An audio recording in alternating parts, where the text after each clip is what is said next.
We are now at 5795 on the Nifty, but it's really the ADAG group stocks which are crumbling. RCOM is down 5.5% as we speak, and some of the other group stocks like Reliance Infra and Reliance Cap are all under pressure. Unitech has been under pressure as well since this morning, in fact since yesterday.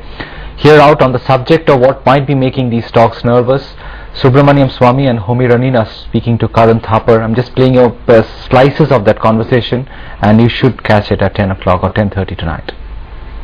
Let's come to some of the anomalies of the situation. We're all praising the way the Supreme Court has reached out and brought people to justice or is beginning the process, but there are some anomalies. For instance, if 3 top people from Reliance are arrested and jailed, is it odd that Anil Ambani is not touched at all? No, it's not odd because it's a question of sequencing. You see, I think our judicial system has a capacity, and we have many charge sheets coming, and it's not necessary that they should be in the first charge sheet or the second charge sheet. I think the evidence gets built when you start putting the people who actually did the nitty-gritty of the operations and then get evidence from them. And I think it will lead to a situation, I am 100% certain, that Mr. Anil Ambani and Mr. Tata will see the insides of a jail. You're sure of that? I'm absolutely certain. It's so important a thing that I want to repeat it. It will lead to a situation where you're 100% certain that Anil Ambani and Ratan Tata will see the inside of a jail. Yes. Not as visitors, but as people who are arrested. Yes, certainly not as visitors. Maybe you as visitor, but not them. Well, thank you for that exclusion.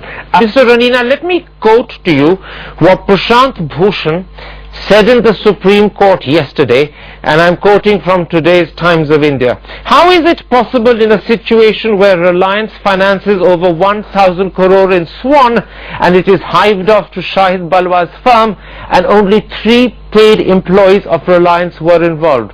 The person who is the chairman of the company holds the key to investigation into the Swan Reliance muddle. Prashant Bhushan was arguing in the Supreme Court that in fact Anil Ambani on these grounds should be arrested. How do you respond to that? Well, I won't say with any certainty, but I think there's a strong possibility. As far as Ratan Tata is concerned, I think maybe it's a separate issue because he is more involved in so many other matters, and one has to prove that he was actually privy to the decision that was taken for such type of investment. So it's a matter of fact, it's a matter of really going into the evidence. If I understand you correctly, you're saying it's a strong possibility in the case of Anil Ambani, you're not so sure in the case of Ratan Tata. Have I summed you up correctly? Yes, that's right. That's right. Right, very candid thoughts coming in there and explosive as well. You can catch that, a very interesting conversation at 10:30 p.m. tonight on CNBC TV 18.